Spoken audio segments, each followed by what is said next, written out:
সেই রাহুর best placement হচ্ছে থার্ড হাউস, তৃতীয় নম্বর ঘর। সেখানে রাহুর বেস্ট প্লেসমেন্ট কেন? কেন থার্ড হাউস?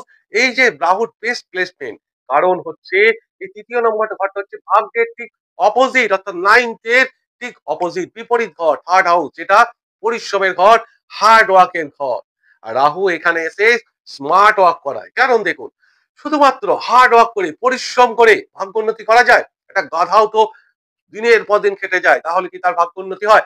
স্মার্ট ওয়ার্ক করায় রাহু এখানে।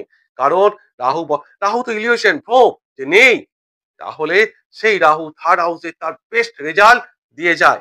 সেখানেই সেই ধনু রাশি ধনু লগ্নে 2025 সালে রাহু এই থার্ড হাউসে আসতে চলেছে।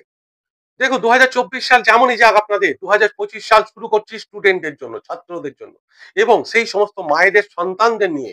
অর্থাৎ 2025 সালে এই ধনু রাশির পঞ্চমপতি সে অষ্টম